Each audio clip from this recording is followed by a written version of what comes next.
فإن خير الحديث كتاب الله وأحسن الهدي هدي محمد صلى الله عليه وسلم وشر الأمور محدثاتها وكل محدثة بدعة وكل بدعة ضلالة وكل ضلالة في النار.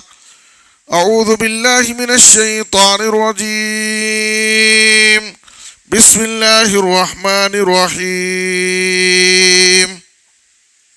والذين يؤتون ما آتوا وقلوبهم وجلة أنهم إلى ربهم راجعون. محترم حضرات و خواتین، اللہ رب العالمین کا ہم پر بے انتہا احسان کہ اس نے ہم سب کو ماہ رمضان نصیب کیا اور رمضان المبارک کا مہینہ اب ہم سے رخصت ہو رہا ہے. رمضان کی رخصتی کی مناسبت سے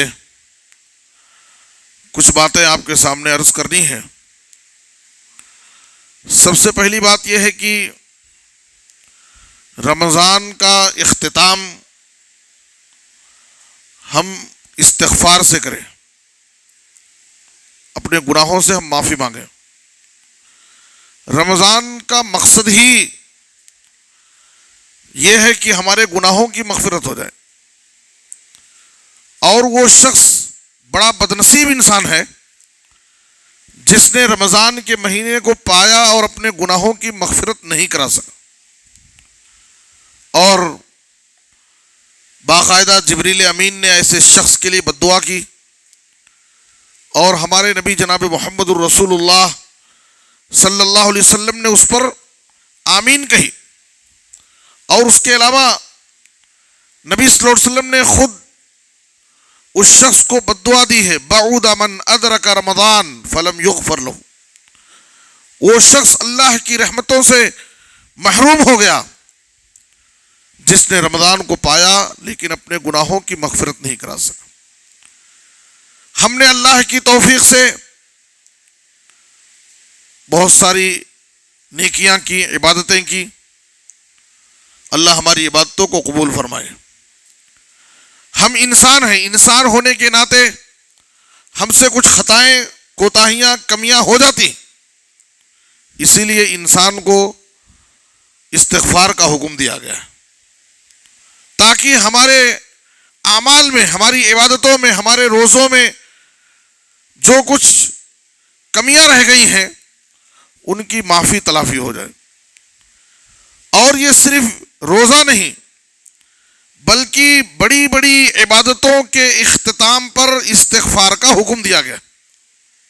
جیسے ہم فرض نماز سے فارغ ہوتے ہیں، فرض نماز سے فارغ ہونے کے بعد امام کے سلام پھیرنے کے بعد ایک بار زور سے اللہ اکبر بولتے، اس کے بعد 3 مرتبہ استغفر اللہ استغفر اللہ استغفر اللہ بولتے.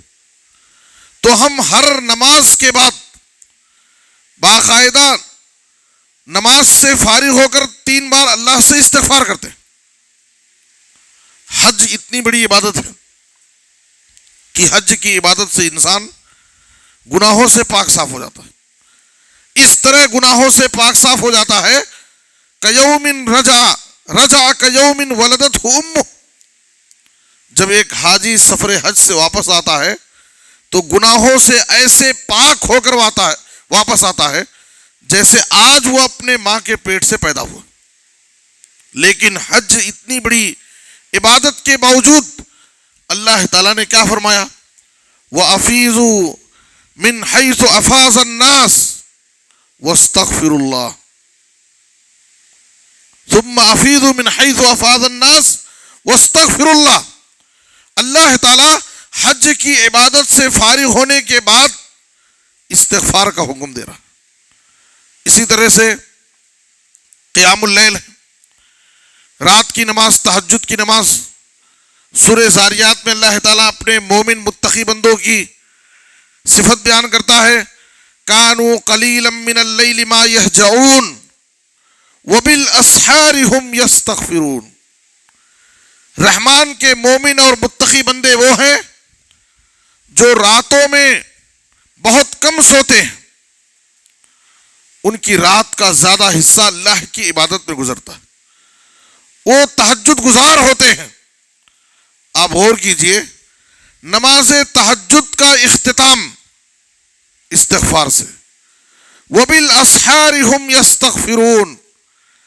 یہ تہجد گزار بندے وقت سحر، رات کے آخری حصے میں اللہ سے استغفار کرتے ہیں.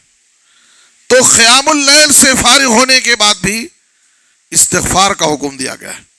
سورہ مزمل میں اللہ تعالیٰ نے اپنے نبی کو قیام اللیل کا حکم دیا. یا ایھا المزمل قم اللیل الا قلیلا. اے نبی صلی اللہ علیہ وسلم، آپ رات میں قیام کیجئے. کتنا؟ آدھی رات یا اس سے کم یا اس سے زیادہ. اللہ تعالیٰ نے سورہ مزمل میں شروع میں پہلی آیت میں اپنے نبی کو قیام اللیل کا حکم دیا، اور آخری آیت جو 20ویں آیت ہے وہ آخری آیت کس پر ختم ہوتی ہے؟ وَاسْتَغْفِرُوا اللَّهَ إِنَّ اللَّهَ غَفُورٌ رَحِيمٌ. یہ بڑی عجیب و غریب مناسبت ہے. اللہ تعالیٰ پہلی آیت میں اپنے نبی کو قیام اللیل کا حکم دے رہا، اور سورہ مزمل کی آخری آیت جو ختم ہو رہی ہے وَاسْتَغْفِرُوا اللَّهَ. قیام اللیل سے فارغ ہونے کے بعد اللہ سے استغفار کرو. میرے بزرگوں اور دوستو، ہمارے نبی جناب محمد الرسول اللہ صلی اللہ علیہ وسلم کے بارے میں آتا ہے، عائشہ رضی اللہ عنہا کہتی ہیں ما جلس رسول اللہ صلی اللہ علیہ وسلم مجلسا قط ولا تلا قرآنا ولا صلى صلاة الا ختم ذلك بکلمات. نبی صلی اللہ علیہ وسلم جب بھی کسی مجلس میں بیٹھتے، مجلس کا اختتام، مجلس سے اٹھنا ہے، مجلس سے فارغ ہونا ہے، تو اللہ سے استغفار کرتے تھے. قرآن مجید کی تلاوت کرتے، قرآن مجید کی تلاوت سے فارغ ہونے کے بعد اللہ سے استغفار کرتے. جب کسی نماز سے فارغ ہوتے تو نماز کے بعد اللہ سے استغفار کرتے. سبحانک و بحمدک لا الہ الا انت استغفرک و اتوب الیک. عائشہ رضی اللہ عنہا نے سوال کیا، اے اللہ کے رسول، کیا بات ہے کہ آپ جب کسی مجلس سے اٹھتے ہیں، جب قرآن مجید کی تلاوت سے فارغ ہوتے ہیں، جب کسی نماز سے فارغ ہوتے ہیں تو آپ استغفار کرتے ہیں، کیا بات ہے؟ یہ کلمات آپ پڑھتے ہیں. تو نبی صلی اللہ علیہ وسلم نے کہا، اگر اس مجلس میں کوئی خیر اور نیکی کا کام ہوا ہے تو ان کلمات کی وجہ سے، یہ دعا پڑھنے کی وجہ سے اس خیر پر مہر لگا دی جاتی ہے. اور اگر اس مجلس میں کوئی شر، کوئی گناہ کا کام ہوا ہے تو اللہ تعالیٰ اس دعا کے پڑھنے کی وجہ سے اس گناہ کو مٹا دیتا ہے. تو میرے بزرگ اور دوستو، معلوم کیا ہوا کہ نیکیوں سے فارغ ہونے کے بعد ہمیں اللہ سے استغفار کرنا.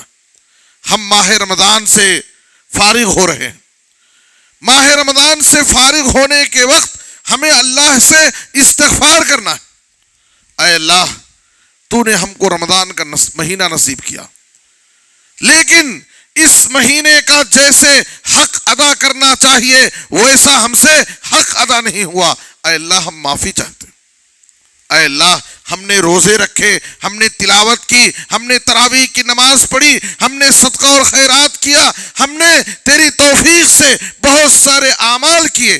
اے اللہ، ہمارے اعمال میں، ہماری نیکیوں میں، ہماری عبادتوں میں اگر کچھ کمی رہ گئی ہے، اے اللہ ہم تجھ سے معافی چاہتے ہیں. اے اللہ ہمیں معاف کر دے، ہماری نیکیوں کی کمیوں کو دور کر دے. میرے بزرگ اور دوستو، حضرت عمر بن عبدالعزیز رحمۃ اللہ علیہ، حضرت عمر بن عبدالعزیز رحمۃ اللہ علیہ باقاعدہ اپنے گورنروں کو خط لکھ کر یہ حکم دیتے تھے کہ رمضان کا اختتام استغفار اور صدقۃ الفطر سے کرو. یہ عمر بن عبدالعزیز رحمۃ اللہ علیہ باقاعدہ اپنے زمانے میں اپنے گورنروں کو سب کو مختلف شہروں میں یہ حکم بھیجتے تھے کہ رمضان کا اختتام استغفار اور صدقۃ الفطر سے کرو، اور کہتے اللہ سے تم ویسی ہی استغفار کرو جیسے تمہارے باپ آدم علیہ السلام نے استغفار کیا. ربنا ظلمنا انفسنا وان لم تغفر لنا وترحمنا لنکونن من الخاسرین. یہ آدم علیہ السلام کا استغفار ہے. تم ویسے ہی استغفار کرو جیسے یونس علیہ السلام نے اللہ سے مچھلی کے پیٹ میں استغفار کیا. لا الہ الا انت سبحانک انی کنت من الظالمین. تم ویسے ہی استغفار کرو جیسے موسیٰ علیہ السلام نے استغفار کیا. رب انی ظلمت نفسی فاغفر لی. آپ غور کیجئے، انبیاء کی جماعت، پیغمبر، بڑے بڑے پیغمبر، وہ بھی اللہ تعالیٰ سے استغفار کرتے، اللہ سے معافی چاہتے.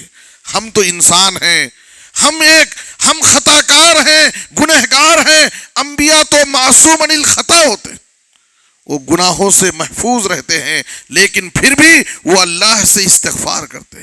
میرے بزرگوں اور دوستو، ہمیں چاہیے کہ ہم ماہ رمضان کے اختتام پر آج ہم سے یہ مبارک مہینہ رخصت ہو رہا ہے. یقیناً ایک ایمان والے کے لیے، ایک متقی بندے کے لیے یہ افسوس کا موقع ہے. وہ مہینہ جو ہمارے گناہوں کی مغفرت کے لیے آیا، وہ مہینہ جو نیکیاں کمانے کے لیے آیا، جو رب کو راضی کرنے کے لیے آیا، ہمارے درجات کی بلندی کے لیے آیا، ہمارے گناہوں کی بخشش کرانے کے لیے آیا، آج وہ ہم سے رخصت ہو رہا ہے. ایسے موقع پر ہر ایمان والا، تقوی والا اس موقع پر غم کرتا ہے، افسوس ہوتا ہے اسے کہ یہ مبارک ایام، یہ قیمتی گھڑیاں آج ہم سے رخصت ہو رہی. میرے بزرگوں اور دوستو، یہ ہماری پہلی ذمہ داری ہے کہ ماہ رمضان کے اختتام پر ہم اللہ سے استغفار کریں، تاکہ ہماری عبادتوں میں، ہماری نیکیوں میں جو کچھ کمی کوتاہی ہوئی ہے اللہ اسے معاف کر دے. میرے بزرگوں اور دوستو، اور دوسری ذمہ داری ہماری کیا ہے؟ دوسری ذمہ داری یہ ہے کہ ہم نے اللہ کی توفیق سے جو نیکیاں کی ہیں، جو عبادتیں کی ہیں، ان نیکیوں کی قبولیت کے لیے اللہ سے دعا کریں. اللہ ہماری نیکیوں کو قبول کر لے، اللہ ہماری نیکیوں کو ہمارے خبر کا ساتھی بنا دے، اللہ ہماری نیکیوں کو نار جہنم سے بچنے کا ذریعہ بنا دے، اللہ ہماری نیکیوں کو قبول کر لے، ہم سے راضی ہو جائے. میرے بزرگوں اور دوستو، ہماری زندگی میں بڑی سی بڑی نیکی کر لیں، بڑا سا بڑا عمل کر لیں، بڑی بڑی عبادتیں کر لیں، جب تک وہ اللہ کی بارگاہ میں قبول نہ ہو اس کی کوئی حیثیت نہیں، اس کی کوئی ویلو نہیں ہے. اللہ سے قبول ہونے کی دعا کریں. ابراہیم علیہ السلام اللہ کے جلیل القدر پیغمبر، اللہ کے خلیل ہیں. اپنے بیٹے اسماعیل کو لے کر خانہ کعبہ کی تعمیر کر رہے ہیں. خانہ کعبہ کی تعمیر کرتے ہوئے اللہ سے دعا کرتے ہیں، وَإِذْ يَرْفَعُ إِبْرَاهِيمُ الْقَوَاعِدَ مِنَ الْبَيْتِ وَإِسْمَاعِيلُ رَبَّنَا تَقَبَّلْ مِنَّا إِنَّكَ أَنْتَ السَّمِيعُ الْعَلِيمُ. دیکھیے ابراہیم علیہ السلام اللہ سے کیا دعا مانگ رہے ہیں، اے ہمارے رب، ہم تیرے حکم سے خانہ کعبہ کی تعمیر کر رہے ہیں. اتنی بڑی خدمت، اللہ کے گھر خانہ کعبہ کی تعمیر، یہ بہت بڑی خدمت ہے، بہت بڑی نیکی ہے. لیکن اللہ تعالیٰ سے اس نیکی کی قبولیت کی دعا کرتے ہیں. ربنا تقبل منا انک انت السمیع العلیم. اے ہمارے رب، تو ہماری طرف سے ہماری اس نیکی کو، ہماری اس خدمت کو قبول کر لے. اللہ سے قبولیت کی دعا کریں. میرے بزرگوں اور دوست، وہیب بن ورد رحمہ اللہ، تفسیر ابن کثیر میں ہے، وہیب بن ورد رحمہ اللہ نے ایک مرتبہ اس آیت کی تلاوت کی. وہ زار و خطار رونے لگے، کہا یا خلیل الرحمن، یا خلیل الرحمن ترفع قوائم بیت الرحمن وانت مشفق اللہ یتقبل منک. اے ابراہیم تم اللہ کے خلیل، تمہارا کتنا بڑا مقام ہے، اللہ کے گھر خانہ کعبہ کی تعمیر کر رہے ہیں، اتنی بڑی خدمت تم نے کی، اور تم اس خدمت کی قبولیت کے لیے اللہ سے دعا کرتے، تمہیں یہ ڈر لگا ہوا ہے کہ پتہ نہیں اللہ ہمارے اس عمل کو قبول کرے گا یا نہیں۔ آپ سوچئے ابراہیم علیہ السلام کو اپنے عمل کے بارے میں یہ ڈر ہے کہ پتہ نہیں میرا عمل قبول ہوگا یا نہیں، اللہ سے اس عمل کے قبول ہونے کی دعا مانگتے۔ ابراہیم علیہ السلام کی ایک اور دعا، رب اجعلنی مقیم الصلاۃ، رب اجعلنی مقیم الصلاۃ ومن ذریتی ربنا وتقبل دعا، اے میرے رب تو مجھے نماز قائم کرنے والا بنا، میری اولاد کو نمازی بنا، اور ہماری دعاؤں کو اللہ قبول فرما، ہماری دعاؤں کو اللہ قبول فرما۔ جب بھی ہم کوئی نیکی کریں، کوئی عمل کریں، تو اس کے قبول ہونے کے لیے اللہ سے دعا کریں۔ یہ ایمان والوں کی نشانی ہے، یہ ایمان والوں کی صفت ہے۔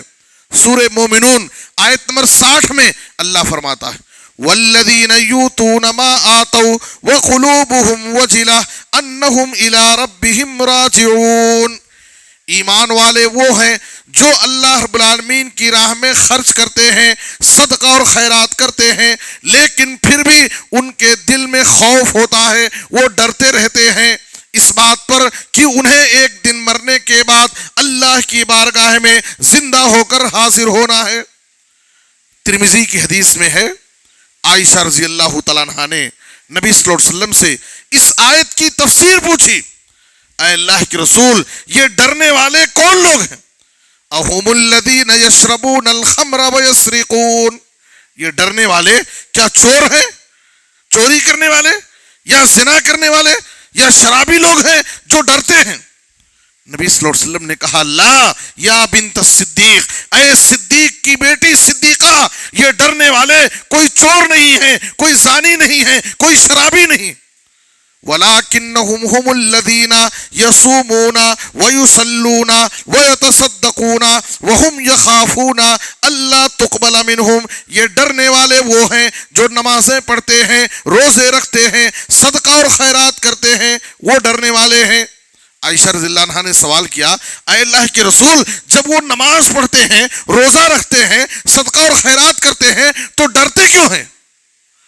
کہا کہ ڈرتے اس لیے ہیں کہ ہم نے نماز تو پڑھی، روزے رکھے، صدقہ اور خیرات کیے، لیکن پتہ نہیں اللہ کی بارگاہ میں قبول ہوا یا نہیں، یہ فکر ہوتی ہے۔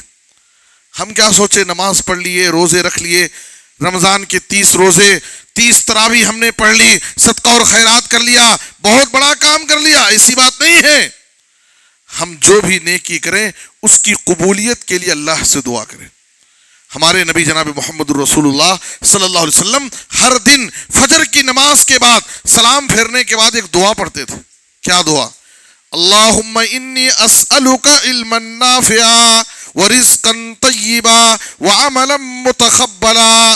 دیکھیے آپ ہر دن صبح کے وقت اللہ سے علم نافع، نفع بخش علم مانگتے تھے، اور حلال روزی مانگتے تھے، اور عملا متقبلا، ایسا عمل جو اللہ کے پاس قبول ہو جائے۔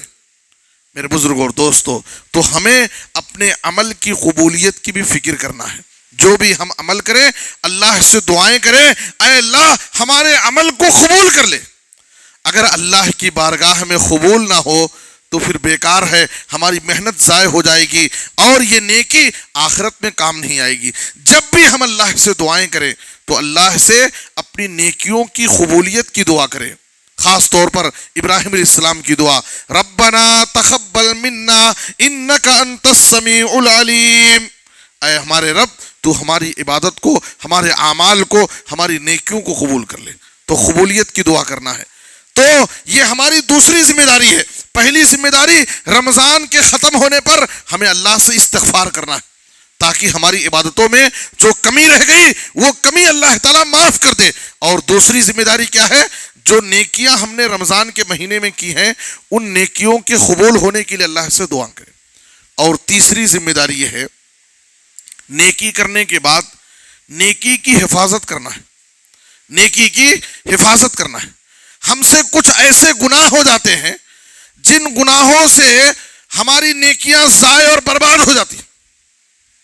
ان گناہوں کے وجہ سے ہماری نیکیاں برباد ہو جاتی ہیں. میں اس کی ایک مثال ایک حدیث سے دلیل دیتا ہوں. نبی صلی اللہ علیہ وسلم نے فرمایا, صحابہ کرام سے پوچھا, اتدرون ما المفلس, اے صحابہ تم جانتے ہو کہ مفلس کون ہے؟ صحابہ کرام نے کہا, المفلس فینا من لا درہم لہ ولا متاع, مفلس وہ ہے جس کے پاس دینار و درہم نہ ہو, روپے اور پیسے نہ ہو, غریب اور مفلس ہے.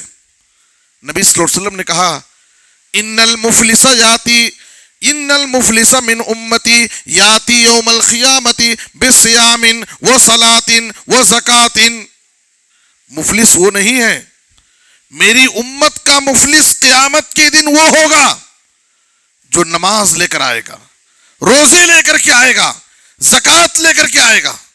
اس کے نام اعمال میں نمازیں ہوں گی, روزے ہوں گے, زکوٰۃ ہوں گے, لیکن کیا ہوگا؟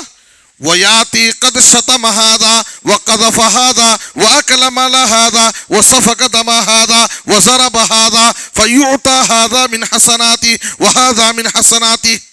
دیکھیں نیکیاں اس کے پاس ہوں گی. کون سی نیکیاں؟ نماز, روزے, زکوٰۃ. نیکیاں اس کے پاس ہیں, لیکن اس کی نیکیاں اس کے کام آئیں گی نہیں.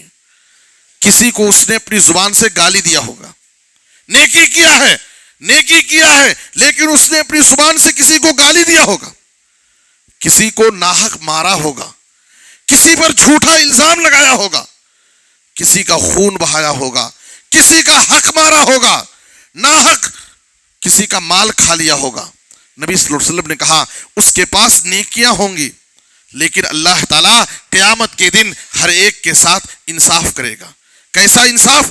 اللہ تعالیٰ اس کی نیکیوں کو اللہ اٹھا کر کے ان مظلوموں کو دے دے گا جن کو اس نے گالی دیا تھا, جن کو اس نے مارا تھا, جن کا حق مارا تھا, جن پر جھوٹا الزام لگایا تھا. اللہ اس کی نیکیوں کو اٹھا کر کے ان مظلوموں کو دے دے گا. دھیرے دھیرے اس کی نیکیاں ختم ہو جائیں گی, پوری خالی ہو گئی نیکیاں. ابھی کسی پر ظلم کیا ہوگا, کسی کو گالی دیا ہوگا, کسی کا حق مارا ہوگا, بہت سارے ہوں گے. اب نیکیاں اس کی خالی ہو گئی. اب کیا کرے گا اللہ؟ اب اللہ کیا کرے گا؟ ان کے گناہوں کو لے کر کے اللہ اس کے اوپر ڈال دے گا.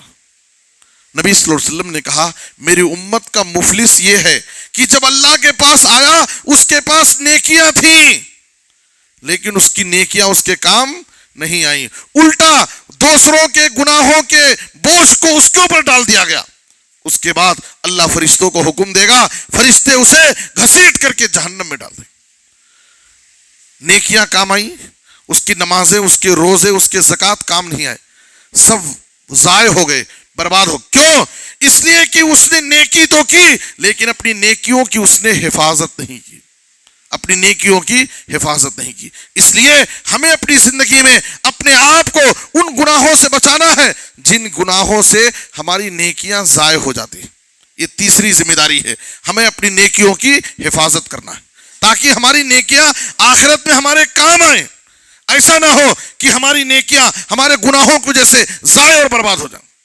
اور ایک چوتھی چیز یہ ہے کہ ہم جیسے رمضان کے مہینے میں اللہ کی عبادت کرتے تھے, نماز روزے کی پابندی کرتے تھے, تلاوت کرتے تھے, اللہ کے حکم سے ہم حلال چیزیں چھوڑ دیتے تھے.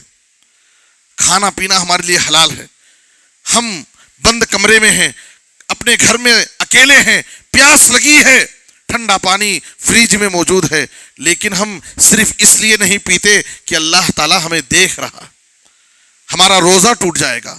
افطار کے ٹائم ہم دسترخوان پر بیٹھے ہیں, افطار کی ساری چیزیں ہمارے سامنے موجود ہیں, لیکن ابھی ٹائم نہیں ہوا, 10 سیکنڈ پہلے ہم روزہ نہیں توڑتے, ایک گھونٹ پانی نہیں پیتے, ایک کھجور نہیں کھاتے, اس ڈر سے کہ اگر 10 سیکنڈ پہلے بھی اگر ہم نے ایک کھجور کھا لیا, ایک گھونٹ پانی پی لیا, ہمارا روزہ ضائع ہو جائے گا. میرے بزرگ اور دوستو, رمضان بھر ہم نے اتنی پابندی کی, اللہ کے حکموں پر عمل کیا, اللہ سے ڈر کر ہم زندگی گزارے. اب یہ روزہ ہمارے اندر اسی بات کی ٹریننگ دینے آیا تھا کہ ایسے ہی ہمارے 11 مہینے بھی اللہ کے ڈر سے گزرنا چاہیے, تقویٰ کی زندگی ہمارے اندر آنا چاہیے.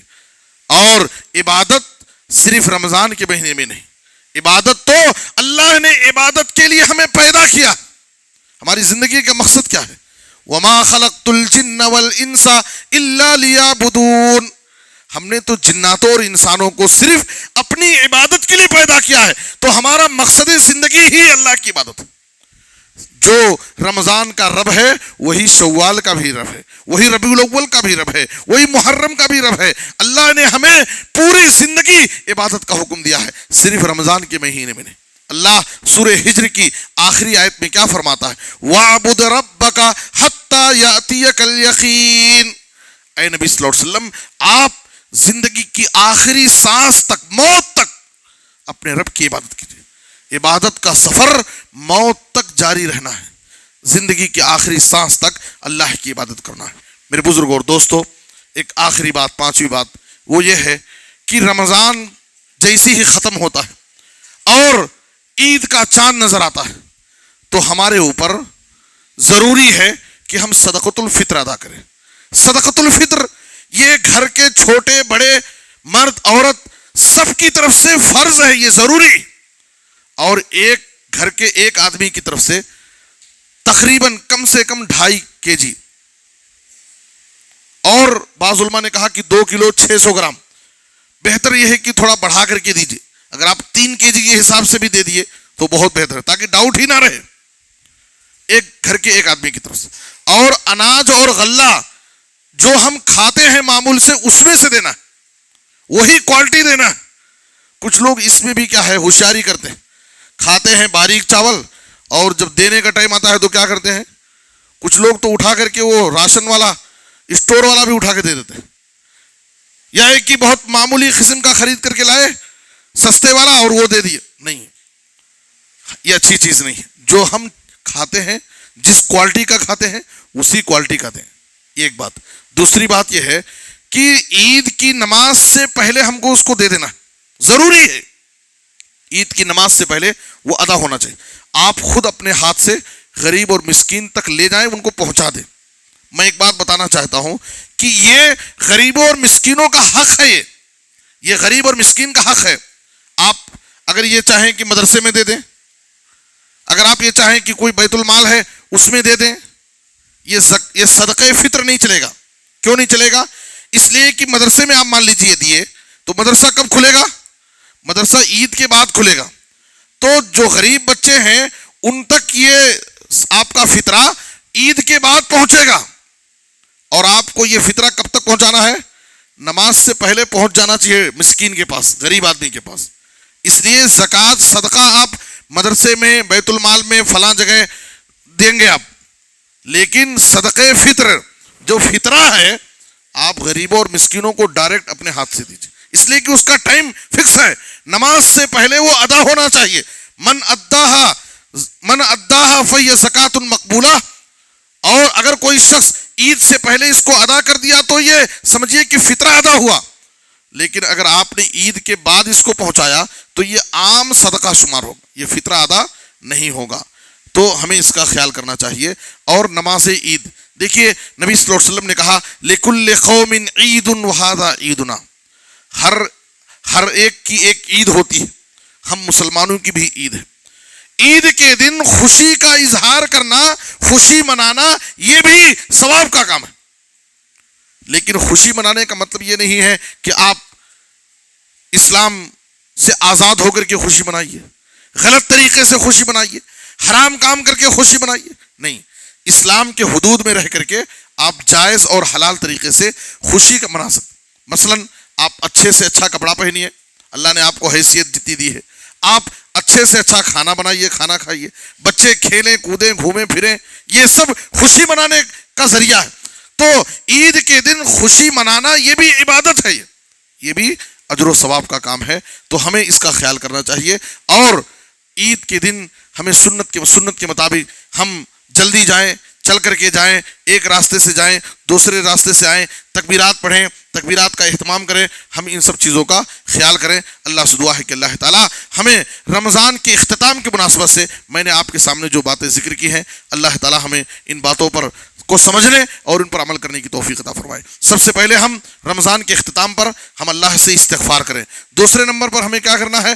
اللہ سے رمضان میں کی گئی نیکیوں کے قبولیت کے لیے اللہ سے دعائیں کرنا ہے۔ اور تیسری چیز یہ ہے کہ ہمیں اپنی زندگی کی نیکیوں کی حفاظت کرنا ہے، ہم سے کوئی ایسا گناہ نہ ہو کہ ہماری نیکیاں اللہ کے پاس ضائع ہو جائیں اور ہمیں اس کا اجر و ثواب نہ ملے۔ اور چوتھی چیز یہ ہے کہ نیکیوں پر استقامت اختیار کرنا ہے۔ ایسا نہیں کہ رمضان میں ہم نیکیاں کیے اس کے بعد پھر چھوڑ دیے، سال بھر ہم غافل ہو کر کے زندگی گزارے، نہیں، رمضان پر استقامت، مداومت، پابندی، زندگی کا ہمارا مقصد ہی اللہ کی عبادت ہے۔ اور رمضان کے اختتام پر ہمیں صدقۃ الفطر ادا کرنا ہے، اور یہ فطرہ نماز عید سے پہلے باقاعدہ غریبوں تک پہنچانا یہ ہمارا حق ہے، اور عید منانا یہ ہماری عبادت کا ایک حصہ ہے، یہ دین کے شعائر میں سے ہے۔ اللہ ہمیں ان باتوں کو سمجھنے، ان پر عمل کرنے کی توفیق عطا فرمائے۔ اللہ ہماری دعاؤں کو، ہماری عبادتوں کو قبول فرمائے۔ اللہ ہم سب سے راضی ہو جائے۔ اللہ تعالیٰ ہماری زندگی میں بار بار خوشیاں نصیب فرمائے۔ اے اللہ،